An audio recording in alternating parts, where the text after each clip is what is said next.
semana, la historia de Rolly Eugene conmocionó al mundo entero. El caníbal de Miami fue abatido a tiros cuando se devoraba el cuerpo y el rostro de un indigente en plena vía pública. Este caso también trajo a nuestra memoria la historia de Issei Sarawa, el japonés caníbal que asesinó a su compañera de universidad para luego devorar su cuerpo durante 5 días. Veamos la nota.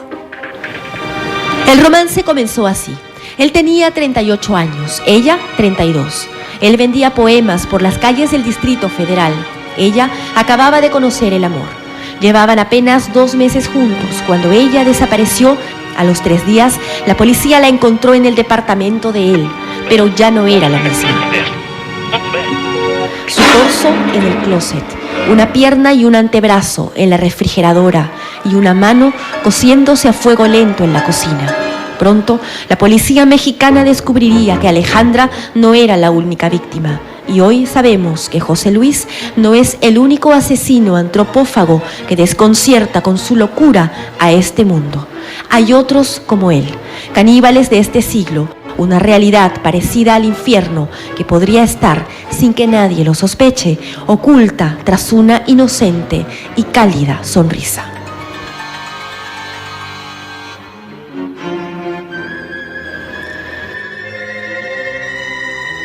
Cuando José Luis Calva vio por primera vez a Alejandra Garavito, decidió que haría todo para conquistarla. Desde entonces, la visitó todos los días en la farmacia en la que ella trabajaba y que quedaba convenientemente a solo 2 casas del departamento de él. En cada visita le llevaba una flor y un poema. José Luis se presentaba como periodista, poeta, novelista y dramaturgo. Había escrito ya más de 800 poesías y publicado 6 antologías. La última de ellas llevaba un título premonitorio: Instintos caníbales. El 1 de octubre, el propietario de la farmacia rotó personal y envió a Alejandra como encargada de una nueva sucursal. El 5 de octubre, la mujer no llegó al trabajo. Su madre y hermana comenzaron su búsqueda. 3 días después, fue localizada en el closet del escritor. La conmoción en México no tiene precedentes. Que es de esos hombres que se quiere hacer gracioso, le quiere caer bien, como que se quiere integrar a la familia. Él era yo soy escritor, yo soy actor, yo soy director de cine, yo canto, yo escribo. Cuando la policía llegó al departamento de José Luis, este saltó por el balcón del 2º piso intentando huir. La caída le fracturó el cráneo. En su desesperación se levantó y corrió, pero fue arrollado por un taxi. Cuando ya estaba detenido, los agentes ingresaron al lugar y enmudecieron frente a lo que vieron. En una sartén sobre la cocina había restos de carne a medio cocer. Al lado, un plato con cubiertos y trozos de limón. En el refrigerador estaban la pierna derecha y, ya sin huesos, la carne del brazo derecho de Alejandra. Los huesos estaban en una caja de cereal y el resto del cuerpo en el closet. El cadáver presentaba mordidas en los brazos, tórax y piernas. Luego se sabría que José Luis había estado experimentando con el sabor de cada miembro de su novia. Sobre la estufa se localizó un sartén que contenía restos de grasa y residuos de carne frita. También se encontró sobre la mesa un plato con cubiertos observándose restos de carne frita. Algún día todos tendrán que seguir al caminante, dice el fragmento de uno de los textos que escribió y cuyas copias vendía los fines de semana en las calles. Los investigadores mexicanos siguieron el rastro de las evidencias dejadas por José Luis y reconstruyeron una historia escalofriante. En la tina de baño de aquel pequeño departamento, el poeta caníbal destazó con paciencia la pierna y el brazo derecho de Alejandra. Muy tranquilo, muy correcto. Siempre muchas gracias, me da esto y se despedía. En el departamento, ubicado en un barrio popular del centro de la capital mexicana, los policías encontraron un libro con la fotografía de Hannibal Lecter, el asesino caníbal del Silencio de los Inocentes. El rostro, distorsionado por Photoshop, ya no era del actor original Anthony Hopkins. El poeta había puesto ahí su propio rostro. Esta era la portada de su última novela titulada Instintos caníbales, un espeluznante tratado sobre antropofagia, sadomasoquismo y coprofagia. También se encontró un video snuff en el que presuntamente él es uno de los protagonistas centrales y se alude al canibalismo, la sodomía y la magia negra. Calva Cepeda era admirador del Marqués de Sade. Su libro favorito era Los días de Sodoma y Gomorra y acostumbraba a ver películas pornográficas y de zoofilia. Se encontraron entre su colección 3 películas clave: Hannibal, Hostal 2 y Holocausto Caníbal. Todas contienen escenas explícitas de antropofagia, tortura y sadismo extremo. Por lo menos fueron 3 sus víctimas, aunque podrían ser más. Existe la gran posibilidad de que José Luis Calva sea también responsable de los homicidios de otras 2 mujeres, cuyos cuerpos aparecieron mutilados años atrás en la capital mexicana. Una de ellas es Consuelo Martínez, quien apareció descuartizada al borde del asfalto. Cuando esto ocurrió, Consuelo era pareja de José Luis. Según la madre de la mujer, ella logró escaparse, pues la tenía casi secuestrada y se refugió con su ex esposo, aunque en septiembre del 2004, cuando salió de la casa para comprar unas medicinas, jamás la volvieron a ver. Fue hasta mayo del 2005, cuando Judith Casarrubia encontró a su hija en una fosa común, donde apareció desmembrada, el cuerpo quemado y las nalgas y los senos rebanados. Un perro jaló una de sus piernas de mí. La otra supuesta víctima es una presunta prostituta no identificada, cuyo cuerpo fue encontrado desmembrado cerca de su casa. Tenía la espalda abierta de un feroz tajo y le habían sacado los pulmones. La policía supone que el cuerpo de Alejandra fue desmembrado con una sierra eléctrica que José Luis compró en el año 2004. Son personalidades sumamente perversas, ¿no? O sea, deformadas. Las fuentes, digamos, en las cuales él se pueda sentir satisfecho no son las normales.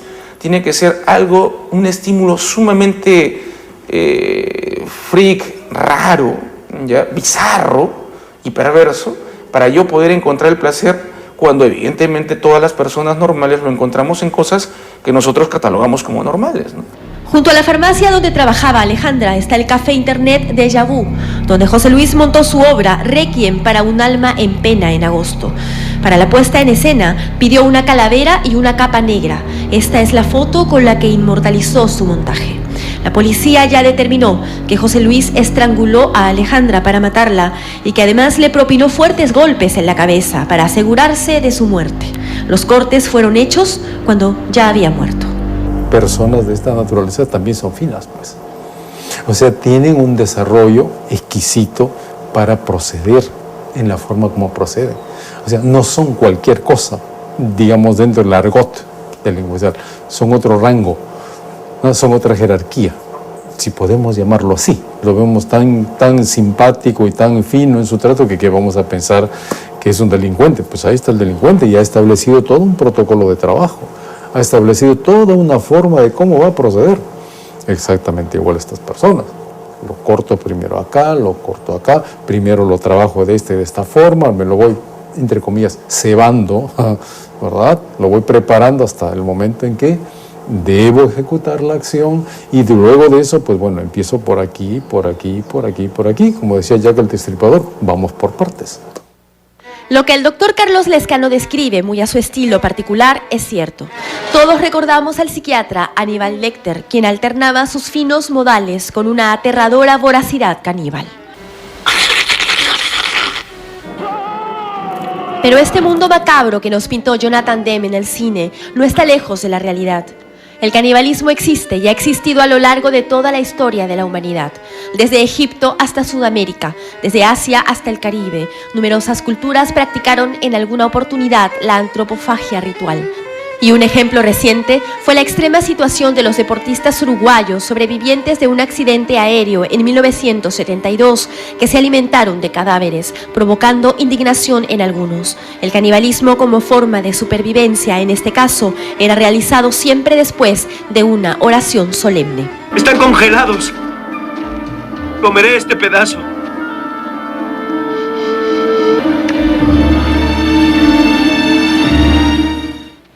Frente a estas historias de supervivencia extrema, se sitúan en la otra orilla casos como el del alemán Armin Meiwes. De niño y adolescente, coleccionaba partes del cuerpo de muñecas que guardaba en un cofre para ocultarlas de su madre, quien murió en 1999. En el 2001, Meiwes publicó un insólito aviso en 2 foros de internet llamados Gourmet y Caníbal Café. El texto decía: busco joven de entre 18 y 30 años, bien formado, para devorarlo. Primero, un cocinero ofreció a 2 de sus ayudantes para ser degustados. Armin los dejó marchar, pues el banquete solo tenía sentido si la víctima también estaba de acuerdo. Luego, Jürgen Brandes, un ingeniero berlinés bisexual, respondió a su llamado. Meiwes lo invitó a su casa a departir en lo que sería una velada inolvidable y registró todo con su cámara de video. Estas son las imágenes de la víctima y de su victimario minutos antes de iniciarse el ritual macabro. Luego de varias horas de conversación, Meiwes cortó el pene de Jürgen en 2 trozos y los puso en una sartén, aderezándolos con pimienta, sal y ajos. Ambos se lo comieron. Enseguida, asesinó a puñaladas a su víctima en una mesa y grabó todo en cámara de video. Lo colgó cabeza abajo, descuartizó el cuerpo y conservó la carne para ir comiéndosela en los meses siguientes, mientras buscaba nuevas víctimas. Las imágenes del ritual que grabó íntegramente las utilizó después para revivir su fantasía mientras se masturbaba. Un estudiante austríaco que participó en uno de los foros en los que Meiwes afirmaba haber comido carne humana lo denunció a la policía. Al ser detenido, el caníbal de Rotemburgo confesó haberse comido unos 20 kilos de poco en poco. Planeaba comerse los últimos trozos de su primera víctima en compañía de la siguiente. El juicio a Meiwes desató una enorme polémica en Alemania, donde no estaba tipificado el delito de canibalismo. Fue acusado de asesinato con motivación sexual y perturbación del descanso de los muertos y condenado a solo 8 años y medio de cárcel. Durante las audiencias, se escuchó el testimonio de 3 hombres que se ofrecieron voluntariamente a Meiwes para ser descuartizados. Un telefonista de 28 años fue uno de ellos. Según contó Meiwes, el joven quería ser decapitado por él. Sin embargo, no lo hizo porque no le pareció atractivo físicamente. Otro fue un vendedor de 39 años que, según palabras textuales de Meiwes, se ofreció como devoto cerdo de matadero. Por petición del hombre, Meiwes construyó esta jaula en la que lo encerró durante su visita. Sin embargo, el vendedor tampoco le gustó. En el 2004, un director de cine filmó una película con la historia de Meiwes, pero este bloqueó su estreno en los tribunales. Lo apodaron el carnicero de Rostov. Su nombre era Andrei Romanovich Chikatilo y es considerado el peor serial killer de la Unión Soviética. Sufría de impotencia sexual. Después de 12 años de actuar impunemente, fue descubierto en 1992 cuando ya había torturado, mutilado y canibalizado al menos a 53 personas, entre ellas decenas de niños. Una vez se definió a sí mismo como un error de la naturaleza, una bestia enfadada. Nació en Ucrania, en una pequeña aldea en tiempos de hambruna, cuando morían millones de personas cuyos cadáveres se amontonaban en las calles. Su madre lo atormentó siempre, contándole que su hermano mayor, Stefan, había sido raptado y devorado por una multitud hambrienta. Mató por primera vez en 1978, a sus 42 años. Convenció a una niña de 9 años de que se fuera con él a una cabaña. Una vez allí, la desvistió con violencia. Accidentalmente, le hizo un rasguño del que brotó sangre, hecho que le propició una erección inmediata, estableciendo el vínculo fatal entre sangre y sexo. Luego, sacó un cuchillo y se lo clavó a la niña en el estómago. Con cada puñalada, notaba que se acercaba más al orgasmo, por lo que no cesó de hacerlo hasta la eyaculación. Su primera experiencia caníbal fue con una prostituta que se burló de su impotencia y a quien terminó estrangulando y arrancándole la carne a mordiscos. Luego comenzaría a mutilar los ojos de sus víctimas como una firma mortal. Solo en 1984 asesinó a 15 personas. El útero de las mujeres era extirpado con tal precisión que todos los cirujanos de la provincia de Rostov pasaron a ser sospechosos en potencia. Cuando fue capturado, escribió una declaración en la que dijo sentirse humillado por la sociedad. Los psiquiatras que lo evaluaron diagnosticaron que estaba legalmente cuerdo. Su juicio se inició en abril de 1992, cuando el carnicero de Rostov apareció con la cabeza rasurada y encerrado en una jaula como una bestia salvaje. Cuando escuchó el clamor de los familiares de sus víctimas, la excitación en su rostro fue evidente. Más tarde, intentando justificar sus crímenes, se quitó la ropa y exhibiendo su impotencia gritó: «¡Miren qué inutilidad! ¿Qué creen que iba a hacer con esto?». El 15 de octubre de 1992 fue sentenciado a muerte. Ejecutado de un tiro en la nuca en la prisión de Moscú en febrero de 1994. Don Ansel Vargas Gómez fue bautizado como el Comehombres en Venezuela. Vivía en una casucha a orillas de un río. Cazaba a sus víctimas utilizando un tubo de aluminio como cerbatana. Como no tenía refrigerador, se limitaba a 2 cuerpos por semana. Los hombres saben mejor que las mujeres, les dijo sin inmutarse a los policías que lo detuvieron. Y es que estas saben a flores. El Comehombres dio entrevistas como esta a inicios de este siglo XXI. Dejaba pasmados a los periodistas con sus respuestas bizarras. ¿Qué piensa usted? Yo no me siento loca, no siento al contrario. A veces que me hace falta comer gente, por lo menos. Un ejemplo. Como estimaba mucho a un amigo suyo de nombre Manuel, decidió comérselo, pues supuso que si era tan simpático, su carne debía ser muy buena. Preparó unas empanadas que repartió entre sus vecinos. Recibió felicitaciones y fervorosos elogios por la calidad del relleno. Issei Sagawa era un joven japonés obsesionado con las mujeres altas de rasgos occidentales. Él medía 1,5 metros, cojeaba al caminar y su voz sonaba a la de una mujer. Mientras estudiaba en un instituto de París en 1981, Issei conoció a René Hartwelt, una alemana de 25 años con quien se obsesionó. Una noche, estando en su departamento, decidió declararle su amor. Cuando lo rechazó, explicándole que solo quería ser su amiga, le disparó en el cuello. Usando un cuchillo eléctrico, cortó el cuerpo en partes para mordisquear la carne cruda. Su sabor es el de un rico pescado crudo similar al sushi. No he comido nada más delicioso, comentaría después. El resto del cuerpo lo guardó en su refrigerador. Luego, preparó la carne frita con mostaza, tomó fotografías del cadáver mutilado y tuvo relaciones sexuales con lo que quedaba de él. Cuando yo la abrazo, grabó en una cinta de audio, ella suspira y le digo que la amo. Exhausto finalmente, tomó lo que quedaba del cadáver, lo llevó a la cama y durmió con él. Cuando la policía llegó a su apartamento 2 días después del asesinato con una orden de captura, Issei los dejó entrar. Abrieron el refrigerador y encontraron pedazos de un cuerpo de mujer, incluso los labios. Durante el juicio, sus descripciones fueron tan perversamente detalladas que el juez se declaró incompetente para juzgarlo. Issei fue condenado a un periodo indefinido de prisión en un asilo de París, donde los 3 psiquiatras que lo evaluaron dijeron que nunca se curaría. Pero ninguno llegó a los tortuosos extremos de Albert Fish, apodado por los criminalistas como el abuelo caníbal. Nació el 19 de mayo de 1870 en Washington y vivió siempre obsesionado con el dolor. Se autocastigaba frotando su cuerpo desnudo con espinas, clavándose agujas en la pelvis. Mató a una niña y sus descripciones sobre este asesinato helaron la sangre de quienes lo interrogaron tras su captura. Decidí comérmela. La estrangulé antes de cortarla en pedazos para llevarme a casa toda su carne. Cuando le preguntaron la cifra exacta de sus víctimas, respondió sonriendo, por lo menos 100. Condenado a morir en la silla eléctrica, celebró la decisión del jurado, pues dijo que este sería el último escalofrío, el único que todavía no había experimentado. Durante su ejecución, en la primera descarga, se produjo un cortocircuito causado por los alfileres y clavos de su cuerpo. Aunque parezcan una exageración del mal, estas personas existieron y muchas todavía existen. Respiran el mismo aire que nosotros y habitan el mismo mundo.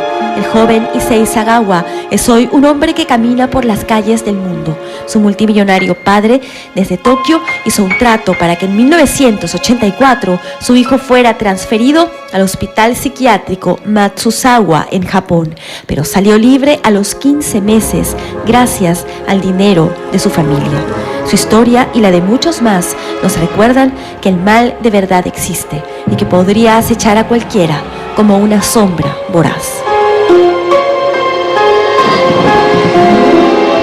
Bien dicen que la realidad a veces supera la ficción y en las peores películas de terror, pero en el caso del caníbal de Miami se determinó días después de su muerte que se encontraba bajo los efectos de una droga denominada baños de sal que ya se comercializa en América del Sur. Y en el caso del caníbal japonés, él solo purgó 15 meses de prisión y luego salió libre. Hacemos una primera pausa en el programa y cuando